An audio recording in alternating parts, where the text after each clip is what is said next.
Aujourd'hui, je vous montre comment faire un baby boomer parfait.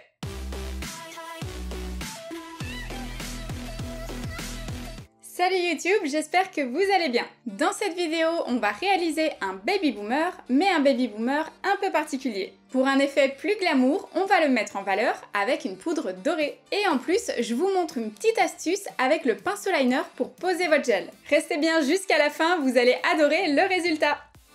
Pour retirer tous les décors volumineux, je me sers d'une ancienne pince à cuticule, c'est très pratique. Et avec une fraise conique à grain moyen, la même qui va me permettre de retirer la couleur, j'enlève d'abord les résidus de gel qui fixaient les strass. Et petit à petit, je retire le VSP.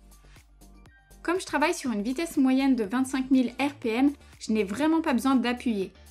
Comme ça, je ne creuse pas mon gel, puisque pour un remplissage, l'idée c'est de conserver un maximum de matière. Pour retirer la couleur sur les côtés de l'ongle, dirigez bien votre embout en diagonale et couchez-le. Comme ça, vous travaillez avec son ventre qui épouse un maximum de surface. J'en profite pour raccourcir la longueur de la repousse à la ponceuse avant la mise en forme. Puis avec une lime double grain, je reprends la forme. Pour le dôme, je me sers de la face 180 et pour la construction en gel, les murs, etc., j'utilise la face 100. Puisque la longueur est bonne, j'y touche plus. Et je m'occupe d'abord des parallèles et des arêtes. Ensuite, j'affine les murs, c'est ce qui me permet d'obtenir un ongle fin malgré la longueur. Avant de désépaissir le bombé qui s'est décalé, épargnez-vous du limage et pensez d'abord à réduire les côtés. Et pour redresser un ongle, couchez votre lime à plat en direction de l'arête, bien en dessous. Terminez de nettoyer tout l'axe inférieur avec un embout conique, mais plus fin cette fois et n'ayez pas peur des petites dents au bout de la fraise. Elles sont très fines. Alors bien sûr, n'appuyez pas fort contre le repli distal, mais vous pouvez toucher la peau sans danger.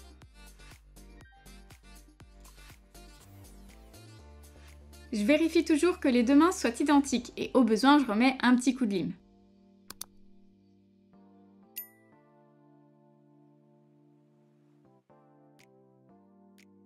Maintenant, j'entame la manucure, c'est le protocole de préparation qui doit impérativement être fait avant la pose de votre base ou du gel. Parce qu'en même temps, vous pouvez dégager toutes les peaux mortes et préparer la plaque en la matifiant au plus proche des cuticules. Ensuite, avec ma pince à cuticule, je peux couper toute la membrane détachée. Je démarre depuis les sillons jusqu'à rejoindre les sinus et longer tout le repli proximal. Alors si vous ne connaissez pas très bien l'anatomie de l'ongle, et que vous voulez en apprendre davantage, ma formation gratuite Ongles naturels, tout ce qu'il faut savoir est disponible. Pour l'avoir, vous n'aurez qu'à cliquer sur le lien en description. Pour peaufiner, je termine en repassant avec un embout plus petit. Il est parfait pour atteindre les zones difficiles d'accès. Grâce à la puissance de ma ponceuse et en réglant le nombre de rotations par minute sur 20 000, je peux travailler doucement sans forcer. En quelque sorte, je chatouille la plaque.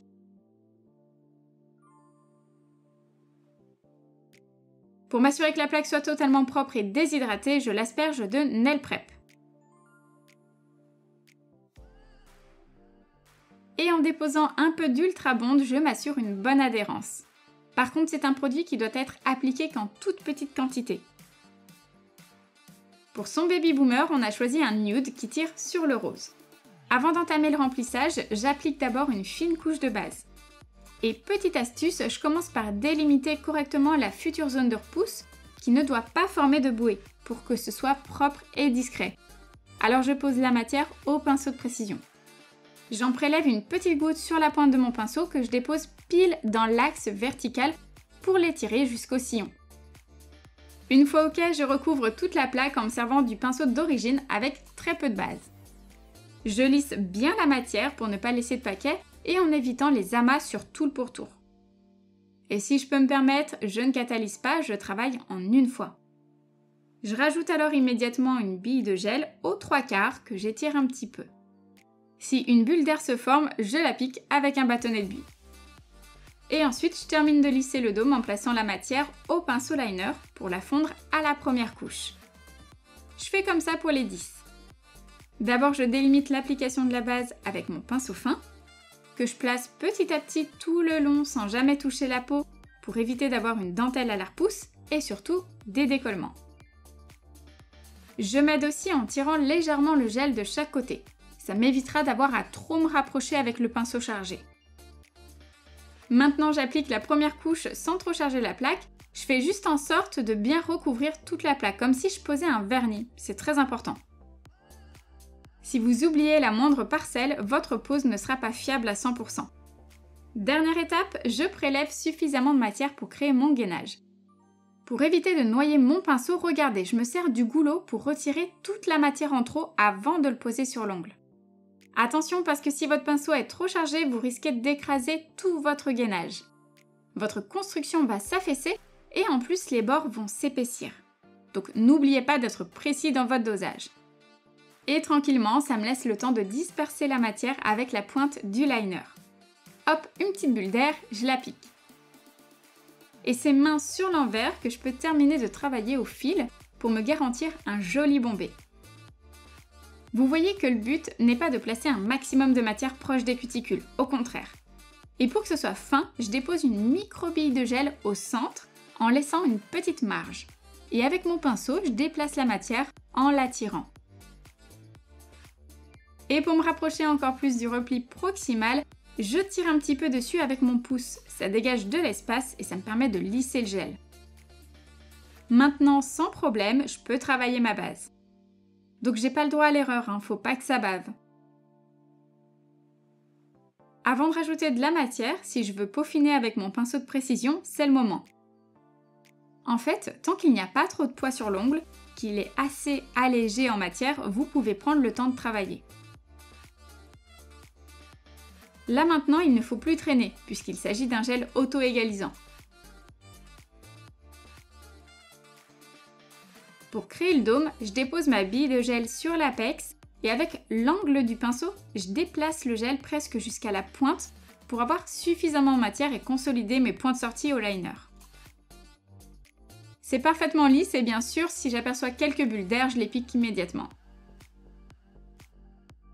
Une fois l'ongle face au sol, c'est 10 secondes max, le chrono a une grosse importance, sinon le gel bouge beaucoup trop. Quand tout est catalysé, je dégraisse pour ne surtout pas avoir de petites peluches qui se collent au gel. Parce que maintenant, on va travailler un color gel blanc pour le baby boomer. Donc pour travailler simplement, il me faut un blanc bien opaque et assez compact. Si c'est trop fluide, il faudra énormément de passage. Et pour m'assurer que la tranche de l'éponge soit propre, je la tamponne sur un chablon pour décoller les petites poussières. Ensuite, j'applique grossièrement le color gel sur la pointe des ongles avec un pinceau à gel. Je remonte pas trop parce qu'on va le faire tout de suite à l'éponge. Et maintenant, c'est parti pour 3 passages dans la lampe. La première étape, c'est uniquement pour flouter la démarcation et créer la limite à ne pas dépasser. Donc je vous conseille d'avoir toujours la pointe de l'éponge bien propre. C'est très pratique de pouvoir retirer un peu de matière rien qu'en tapotant. Ça permet vraiment de mieux fondre le blanc avec le nude. Pour bien répartir le blanc et que ce soit uniforme, il ne faut pas oublier les côtés. Donc une fois que vous avez délimité la hauteur, hop, avec des mouvements gauche-droite, vous terminez de couvrir tout le bord libre. Quand je commence à travailler la couleur, je fais toujours en sorte de ne pas trop pousser toute la matière et de garder un maximum de pigment sur la pointe. Comme ça, plus ça va, plus j'arrive à créer le dégradé, en remontant en direction de la lunule. Sauf que je m'arrête bien avant. Pour l'instant, ma préoccupation, c'est de travailler la séparation du blanc avec le nude. Le tout, c'est d'avoir le même niveau de couvrance sur tous les ongles. Parce que si c'est pas identique, ça fera étrange. Deuxième passage, ça signifie que c'est déjà catalysé une première fois. Je reproduis la même gestuelle, sauf que cette fois, je m'arrête à moitié.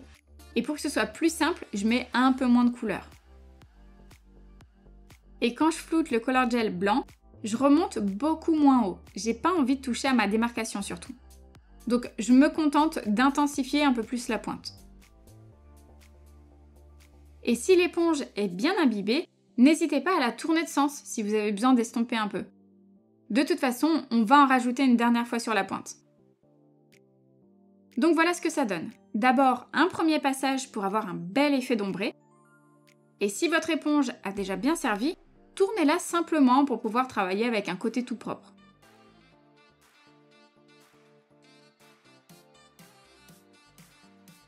Si vraiment vous êtes embêté, découpez-la ou prenez-en une autre pour estomper le blanc. Parce que là, c'est 50% du baby boomer. Le dégradé change tout dans l'ombré.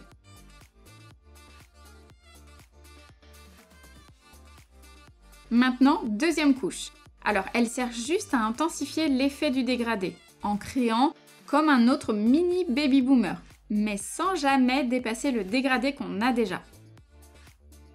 Donc cette fois, je dois m'assurer de flouter le blanc à mi-chemin. Le troisième et dernier passage, c'est vraiment pour que la pointe soit vraiment très blanche. Je ne touche plus au reste. Donc normalement, il n'y a pas besoin d'en ajouter beaucoup.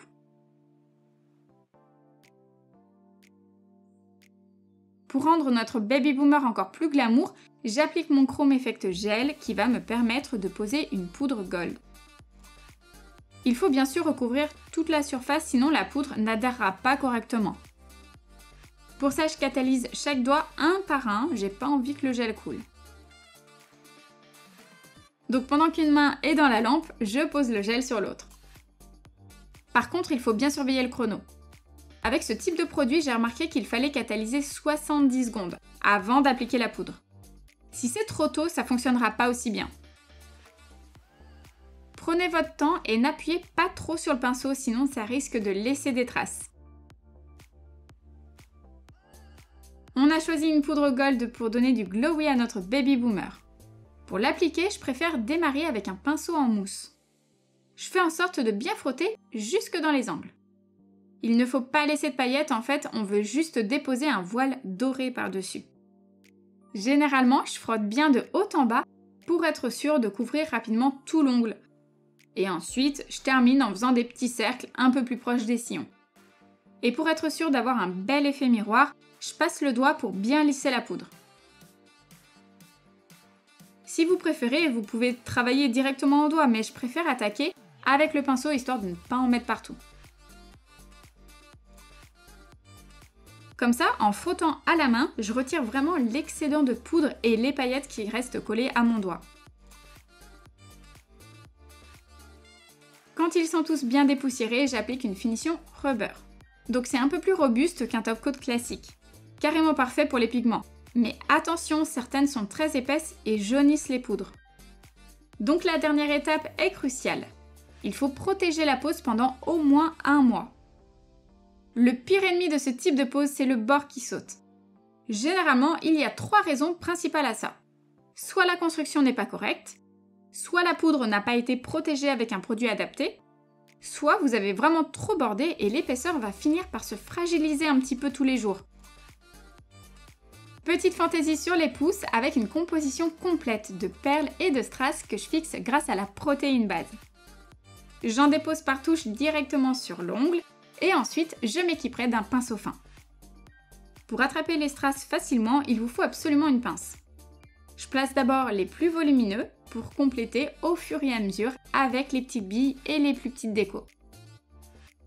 Pour ça, l'idéal, c'est le bâtonnet de buis. Je trempe à peine la pointe dans la base et ça me suffit pour accrocher les billes en métal et les déposer sur l'ongle. Et si vous voulez que votre composition ressemble à un bijou, il vous en faut absolument. Les billes permettent de lier les strass entre eux, ça valorise vraiment la pose. Et l'idéal, c'est de jouer avec les différentes tailles pour créer de la profondeur et surtout donner un côté ornemental.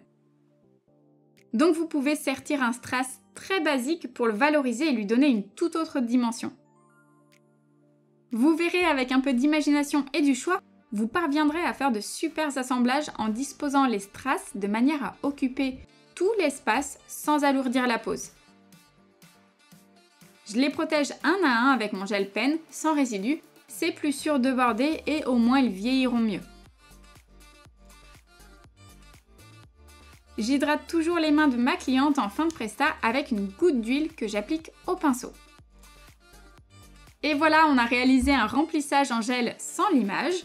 Et surtout, on a fait un magnifique baby boomer à l'éponge, habillé d'une poudre gold et de strass. Foncez sur Instagram pour voir les photos de cette pose. Et voilà, mission réussie, on a un joli baby boomer ultra glamour. Dites-moi ce que vous en pensez en commentaire. Si vous voulez recevoir mes conseils sur le métier de prothésiste ongulaire par mail chaque dimanche, rejoignez le club privé. Le lien est en description. Merci à tous et nous on se retrouve très vite pour une nouvelle vidéo. Ciao!